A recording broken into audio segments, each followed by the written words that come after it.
What's up, Rapids fans? And on this week's edition of The Rundown presented by Dick's Sporting Goods, the Rapids fall against the Portland Timbers, but now they kick off a home stretch starting with Austin FC. That and more on the Colorado Rapids podcast.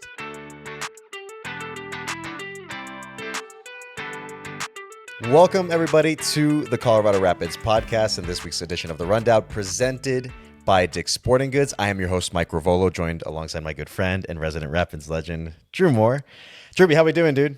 We'll get into this a little bit in terms of why, but the Rapids here at the club that we had a weekend off, were we able to take advantage of this weekend to try to take some time and relax and enjoy? I did. I got a lot of family time, which I always try to do anyway, as you know. So got away didn't get away, but stayed home for a little bit, which was nice. I missed the Rapids this weekend, obviously. But I'm also super excited because the calendar turned to June, so it feels like summer has like officially kicked off. You know? Yeah. And there's so much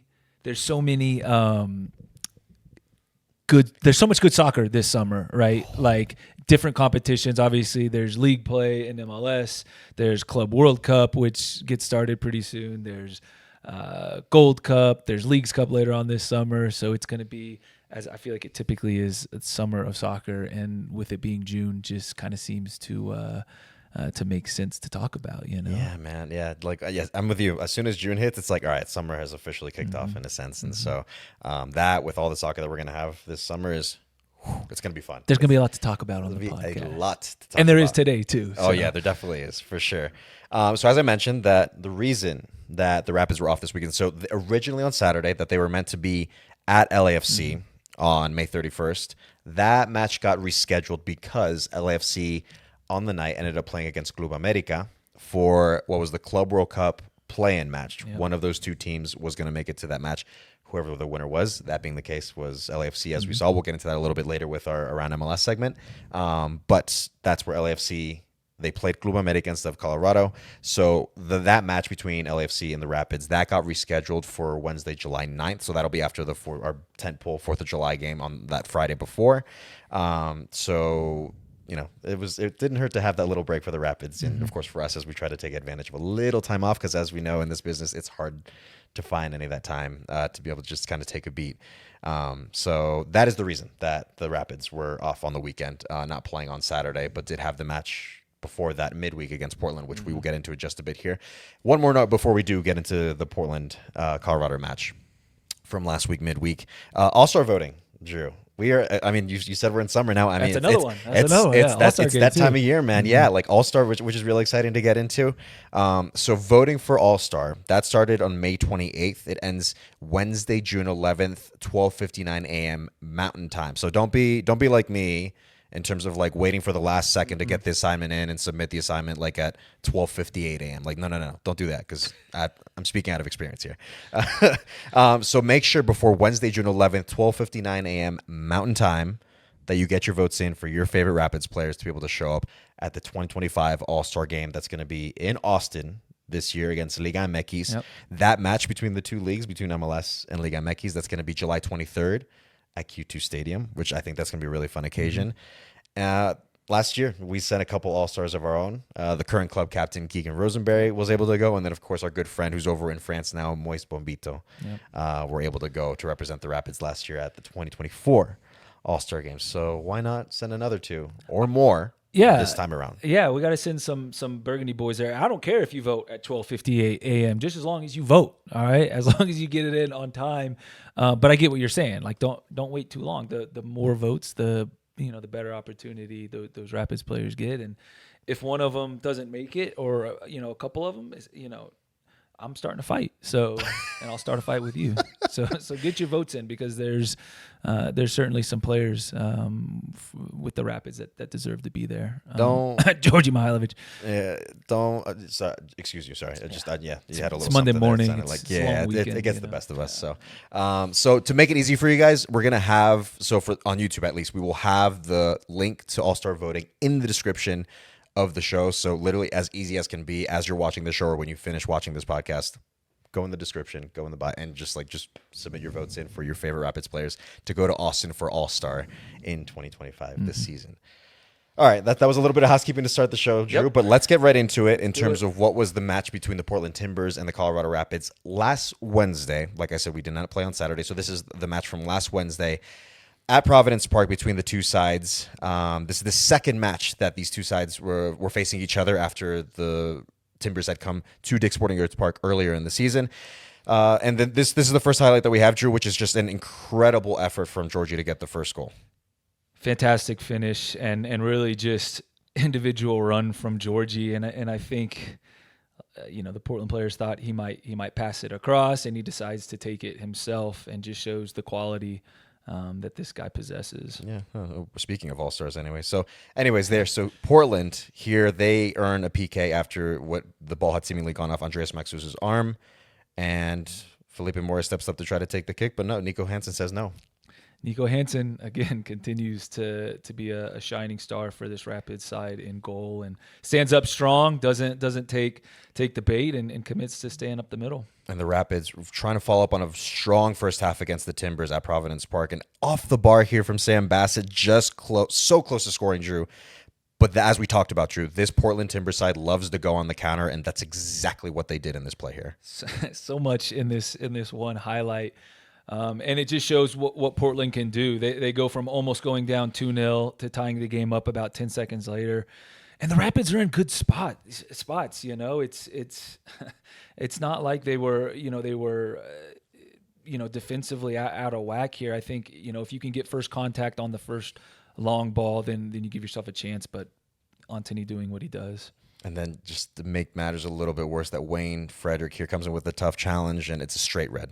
Yeah, difficult to go down 10 men because now you're playing against a Portland side who are capable of doing this in attack, as Kelsey scores the match winner. And really, I think the Rapids played well, especially in the first half. They did a lot of what they wanted to do defensively. Frustrated Portland, took a lot of their transitional moments away from it, but you can see over the course of 90 minutes, Portland are going to create opportunities in transition, and when you finish the game with 10 men, it's going to be difficult.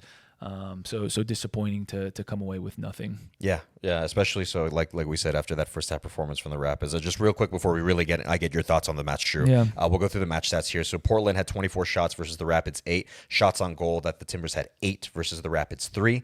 Corners 6 for the Portland Timbers, 3 for the Colorado Rapids, and then possession. Well, again, we'll get into this here in terms of why possession played out this way. 67% for the Portland Timbers, which is very strange, and then versus 33%, which is much less than the Rapids typically expect in terms of what they expect from how much they possess the ball on average on the season so far. So with all that, Drew, you had kind of cited a couple things there just a little bit ago, but I wanted to get your general thoughts on what you made of this match, which it felt like a tale of two halves between the Portland Timbers and the Colorado Rapids. I think it was a tale of two halves because you put the framework together in the first half of how to beat Portland, right?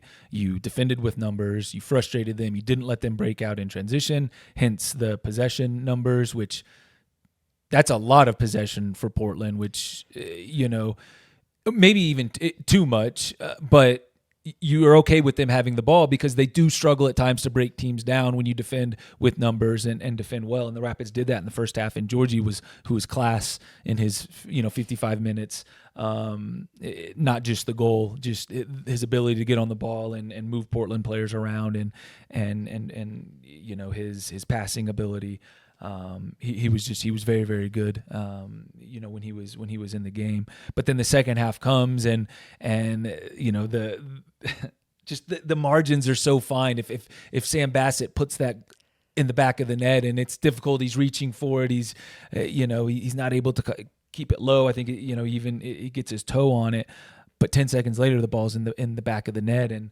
There's a couple different moments. Can we foul in that transition? Can we win the header and on the long ball and just put it back into our attacking third?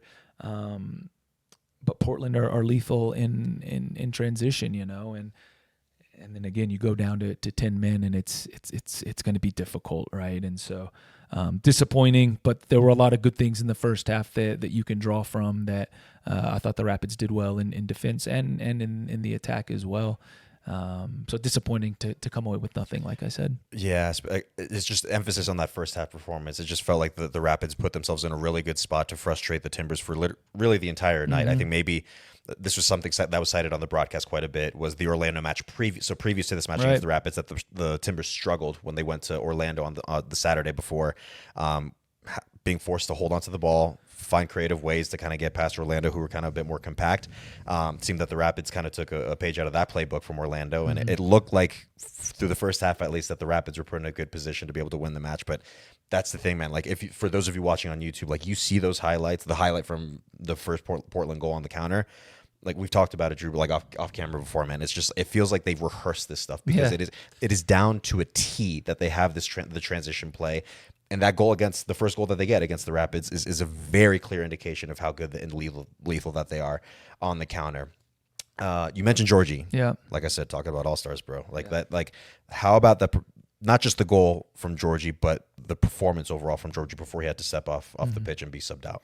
Well, you see what happens when he does step off. You see what you lose in attack, and just the spots that he pops up in. He's so good at finding those half spaces against any team, really, no matter what the formation is or personnel, and his ability to take players on. Georgie's not one of the fastest guys, but he showed a change of pace on the goal. The way he's able to bring Darren Yappy into the match, and Rafa Navajo, who he didn't get to play with in this match.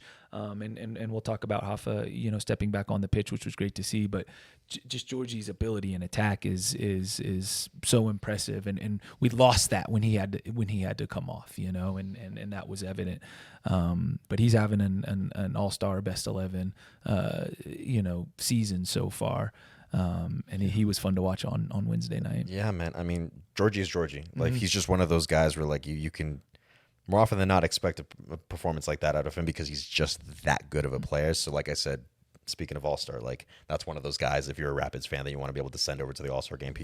He's more than deserved it with his performances and with the numbers right now. 7 goals, 3 assists so far on the season, and he's only going to keep racking up those numbers as well. So Georgie obviously good on the night until he had to sub off, of course.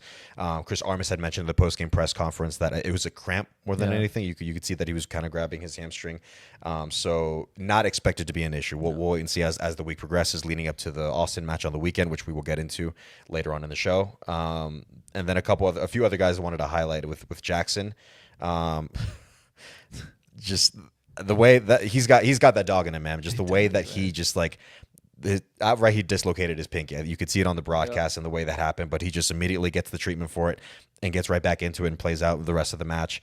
Rafa is back. He, officially after missing 3 matches, he subbed on in the 65th minute for Darren Yappy, and then Nico steps up again, man, in big ways. Yes, there's 2 goals scored past him, but I think in terms of what he was able to do and what he had in his control, especially with that PK, like, Nico just steps up again, man. So. He was huge, yeah. The PK save again. He was brave. He was confident. He said, "I'm facing Mora." I imagine he and Chris Sharp, goalkeeper coach, probably had conversations and maybe a little eye contact of what Mora tends to do. But yeah, Nico Hansen again just continues to stake his claim as somebody that the Rapids can rely on when he's in net. Yeah. So.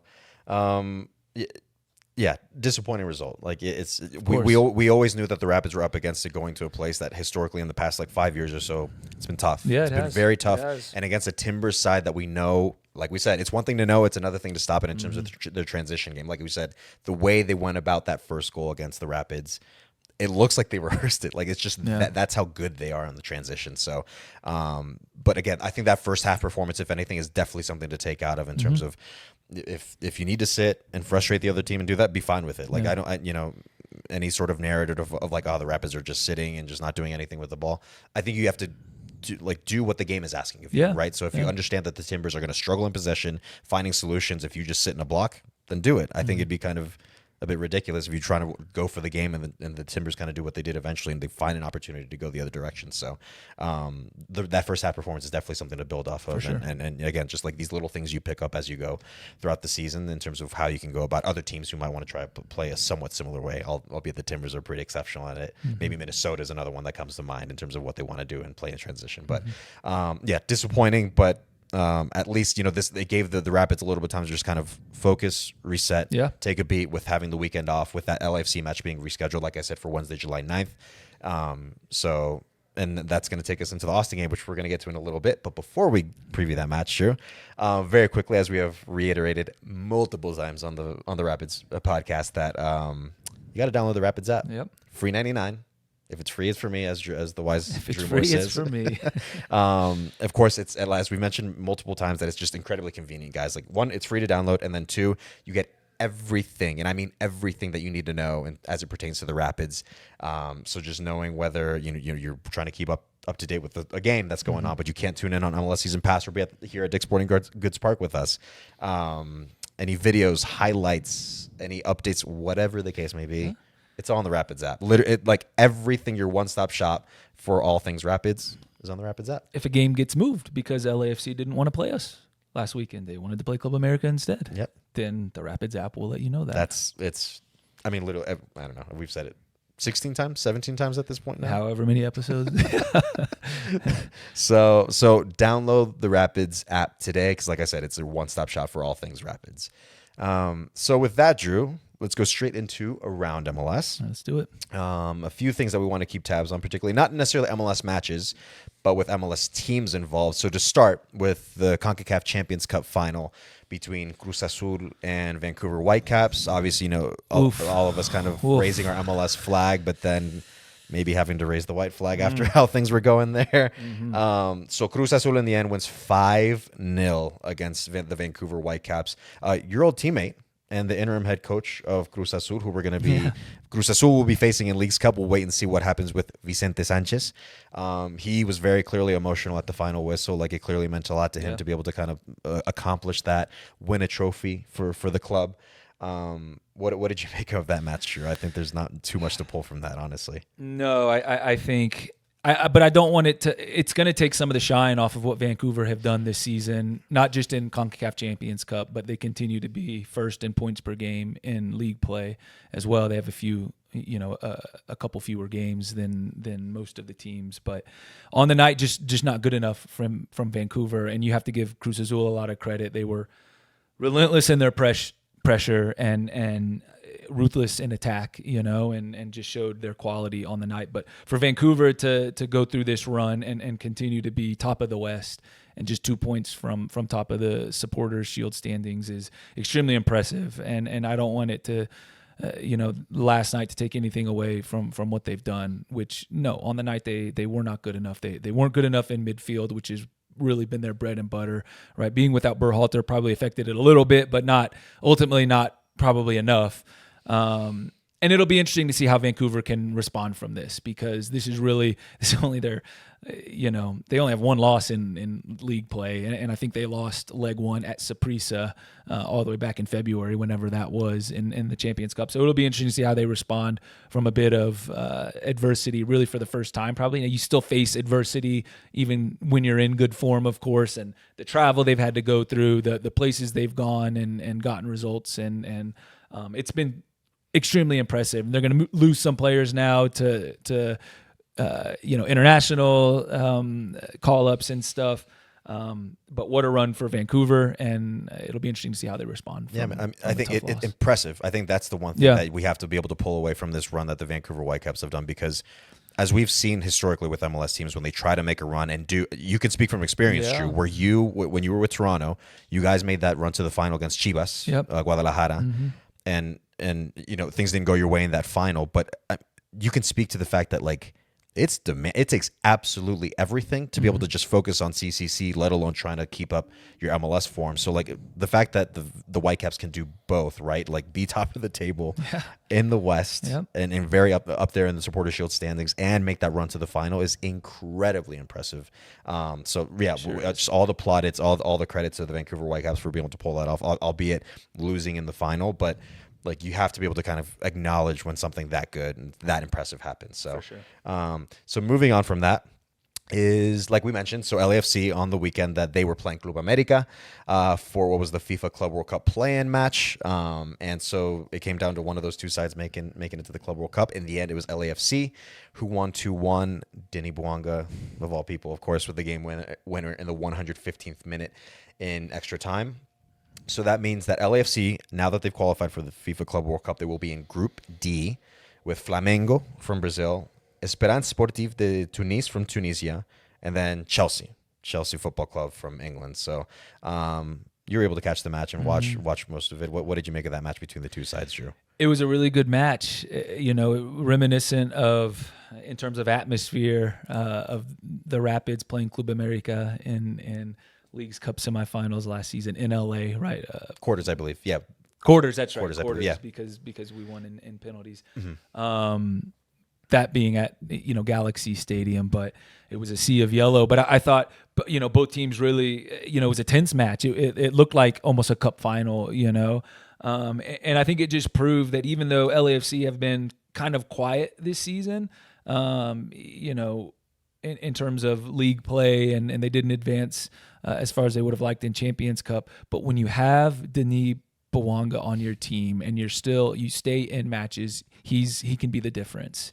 And so you can't count this LAFC team out of any competition that they're in, because they still have a very good roster, and they have a young player in Nathan Ordaz who's coming into his own this season. He's even keeping Giroud on the bench, coming on as a substitute most matches. But when you're in a match and you have Denis Bouanga on the field, you're still going to win games. And so congrats to them for getting to the Club World Cup, which is a great accomplishment against a Club America side that is still probably the most decorated in this entire region.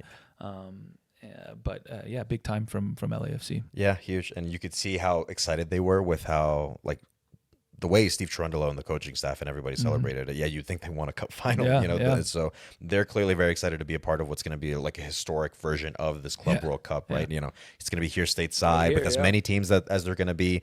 These big teams like Chelsea, it's something to look forward to. Part of this summer soccer that we have, that's not just MLS, but the Club World Cup, and again, what is going to be a very unique and the first time that they do something to this level. Yep.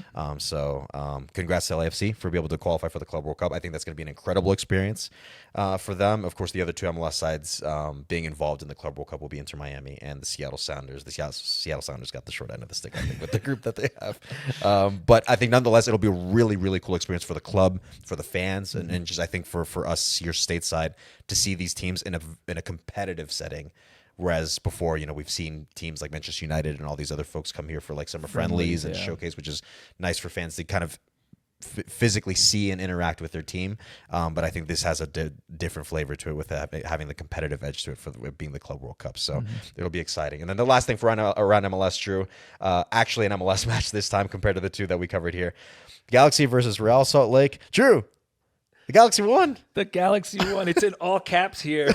LA finally won. And who better for it to happen against than Real Salt Lake? I mean, you said it. I didn't. I didn't like tune in for this match because it was Galaxy against Real Salt Lake, and there were other better matches. But we have to talk about LA Galaxy. They finally won a match, and it'll be kind of like Vancouver. It'll be interesting to see how the Galaxy respond from this. Will this give them a bit of life and confidence? But yeah, they scored 2 goals, and Real Salt Lake scored 0. And how many did Real Salt Lake score again? 0. Okay, I just wanted to be sure. I didn't hear you the first time. What more can you say about that match? That's about it. That's really it. The Galaxy finally won. It was a historically bad winless run that they had been on. It was 16 up until that point. So, and they were starting to creep towards their game against the Rapids, and so it was like, are we going to get a winless LA Galaxy team? Yeah, here? Well, at least they can have one win notched in there when they come here. Which, speaking of which, they'll be here on June 25th. That's a midweek match, and that will bring the end to the 4-game home stretch that the Rapids have coming up, starting against Austin FC. Yep. Speaking of which, to kick off the 4-game home stretch that the Rapids have in June, it's going to be against Austin FC. That is Saturday, June 7th, with kickoff set for 7:30 p.m. Mountain Time. You can watch on MLS Season Pass on Apple TV, but come on, like, who are we kidding? Like, just come to Dick's Sporting Goods Park and watch the game. Always fun to be here. Always, you know what I get a kick out of every time on pregame is when you're just like chowing down on like the food item of the night, and you're just like Connor Cape is asking you for a rating on the food, and you can't even get that out because you're just too busy eating. Yeah, we need to do like a compilation of Drew just like stuffing his mouth with like all sorts of food items. We need to keep my weight measured throughout the season because I put on a couple pounds because of all I don't have room to speak on that. Stop it.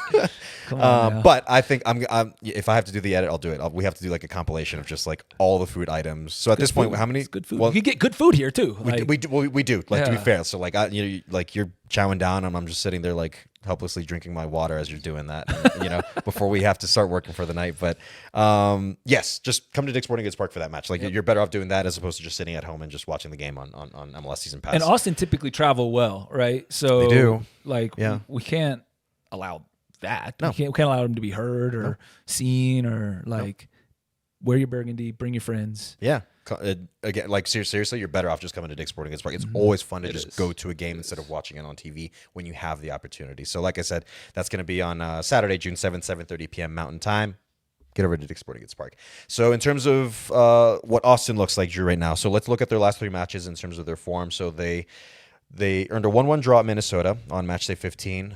Match day 16, 1-1 draw versus Real Salt Lake. And then this past Saturday, they went to San Diego, lost 2-0. And then in terms of team comparisons between these two sides, the Rapids and Austin FC, Colorado currently 6-6-4. Austin are 5-7-5. The Rapids have 22 points, whereas Austin have 20. Goals scored, Colorado have 18 on the season so far. Austin have 11, Drew. Ouch. A bit concerning considering the amount of money they've spent in the last 2 transfer windows. Goals against, 22 against Colorado, 20 against Austin. And then average possession, it is 44.2% for Colorado and Austin at 46.3%. And so this is the second time these two sides will be facing each other, Drew. The last time out was at Austin on March 8th. That was a Hafa Navajo goal. That was the difference for the 1-0 win for the Rapids in that match at Austin FC. Austin, they outshot the Rapids 20-6, but it was 5-3 in terms of shots on target. So pretty similar, pretty comparable in terms of shots on target, showing that the Rapids, I think, were opportunistic, as you can see here in the highlights if you're watching on YouTube. Hafa, I mean, this was a heck of a goal, Drew, and last time out at Austin. So Rapids so far got the better of Austin on the season so far. They're hoping to make it a sweep, when Austin FC makes their way here to Dick's Sporting Goods Park. And then looking at a couple notable guys on this Austin FC roster, Drew. Brandon Vasquez, he has 6 goals in all competitions, 4 in MLS, 2 in Open Cup. And then Brad Stuver, this is probably one of the more solid keepers that you see. I feel like this is a guy that just bails out Austin more often than not, Drew. 6 clean sheets so far on the season. And outside of that, just sometimes the saves he makes, even on those games that he's not getting clean sheets. I feel like he keeps Austin in games. So going into this match, Drew, this feels like an opportunity for the Rapids to be able to, you're at home.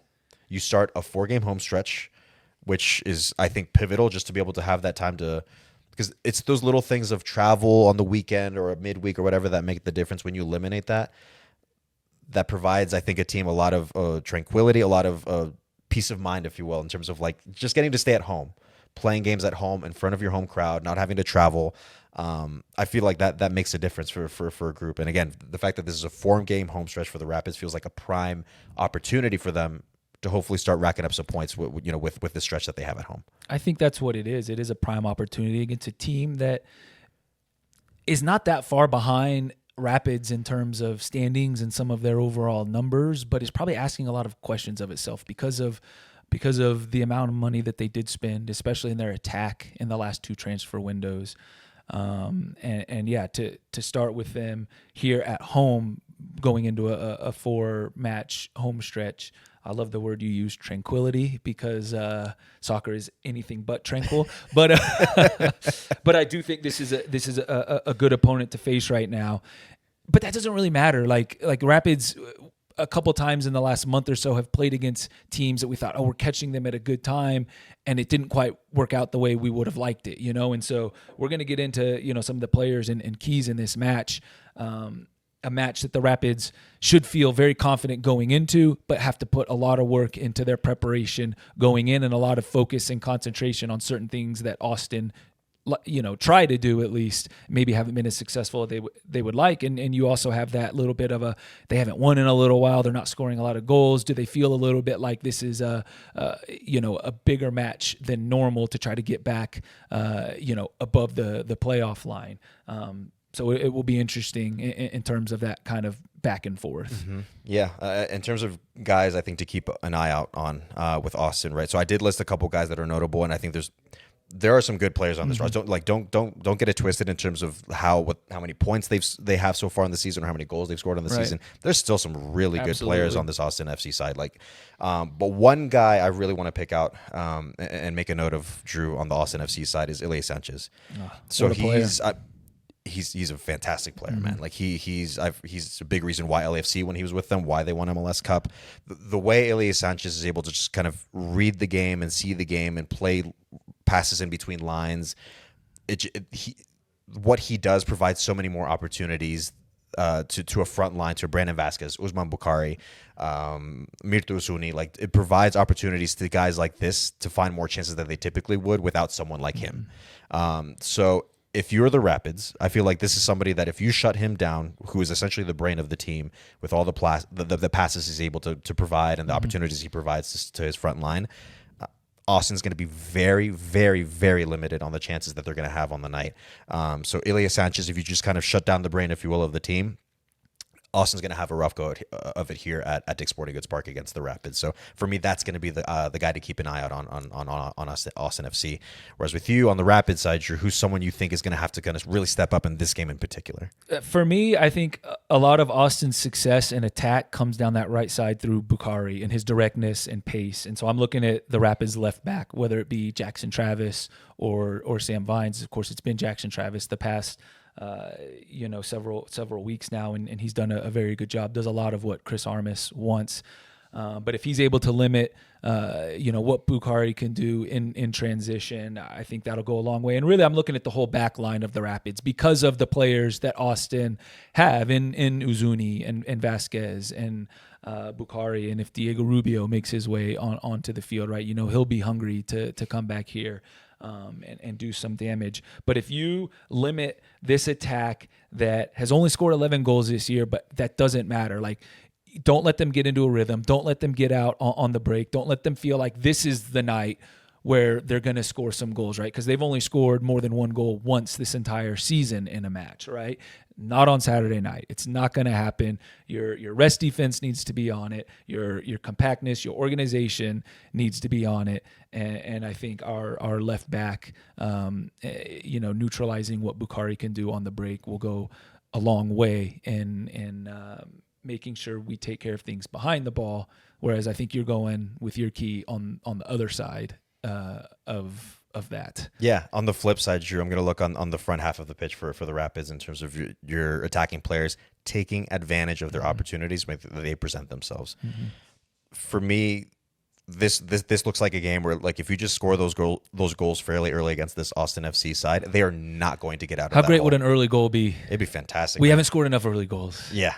Let's score an early goal on Saturday night. It'd be nice. It'd be nice, man. But whether it's early or if you're the first one to take advantage of an opportunity before Austin is able to, if they were to get one, if you put Austin in that hole early on as the Rapids and just take advantage of your opportunities when they come around, like I said, Austin's not going to be able to dig themselves out of that hole. Just considering the struggles that they've had offensively, clearly with only 11 goals on the season. Yes, they have the talent, but they haven't shown enough in terms of the numbers and the goals scored with the talent that they have, with the amount of money that they spend in the last couple transfer windows, particularly for that front line that they have of Usman Bukhari, Brandon Vasquez, Mirtu Uzuni. Dangerous players nonetheless, but if you're the Rapids, score early or score as soon as those opportunities present themselves. Put Austin in that hole. They will not get out of it. and just see out the game, and you can very easily walk away with 3 points to kick off this 4-game home stretch that you have here at Dick's Sporting Goods Park. Yeah. Be opportunistic. And that's what they were in Austin back on match day 3-4, whenever it was, very early in the year. Yeah, we faced a lot of shots, but I never felt like we were super pinned in and absorbing tons of pressure. Maybe the last 5-10 minutes, which you expect defending a 1-goal lead. But the goal that, and we saw it earlier on, if you're able to watch this on YouTube, the Hafa Navajo goal was, a couple of direct passes, splitting lines, and then Georgie gets on the ball and plays Hafa in, and it was opportunistic. And then you see, when you're organized defensively against this Austin side, who still give them a lot of respect, the players that they have in the Vasquez and the Uzunis and the Bukharis, but take care of things, be compact, don't give them any life, and you should take care of business at home. It's very easy for us to sit here and say that. A lot of work will have to go into it. You will have to suffer at times, but this is a great opportunity for the Rapids. Chris Armas does like to say it's good to suffer. You have to kind of enjoy it sometimes, and I think we do have players that do kind of get a kick out of it, which is again, everything's laid out, I think, for the Rapids to be able to kick off this 4-game home stretch in a very good manner against an Austin FC side. While they have dangerous players, like we said, we'll see if they can come up with something to try to get a result out of here. Hopefully not, if you're the Rapids, right? So Rapids, I think, in a good position to kick off this 4-game home stretch in a very good way. Like I mentioned before, this match between the Rapids and Austin FC is on Saturday, June 7th, 7:30 p.m. Mountain Time kickoff. You can watch an MLS season pass on Apple TV, but come on, just come to Dick's Sporting Goods Park. Literally just to watch, not even the match, just watch Drew stuff his mouth in pregame when he's doing out of bounds. We got to get a weight-o-meter. You know what? I might sneak over and take a bite out of the food myself instead of. You're always welcome. I might have to do that. We'll see what happens. I'm not sure what it's going to be Saturday night. I usually don't find out until I actually get to the stadium. But it's always good stuff. Yeah. And listen, life's like a box of chocolates. You never, or whatever the food item is going to be this Saturday. You don't never make know it chocolate. I'm not a big chocolate guy. Really? No, I'm not. I know. We're gonna have to have a conversation after this. Okay. So, like I said, you guys make your way to the match here at Dick's Sporting Goods Park here on Saturday, June 7th, 7:30 p.m. Mountain Time kickoff. Before we close out, Drew, anything? Final thoughts? So much soccer coming your way. Rapids on a nice, home stretch here in June.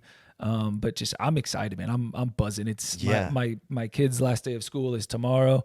Last day of school, that's the greatest feeling. It is, yeah. So they're excited. The pool's open, and to be a kid again. I know. You still are a kid. What are you talking about? Yeah, that makes two of us.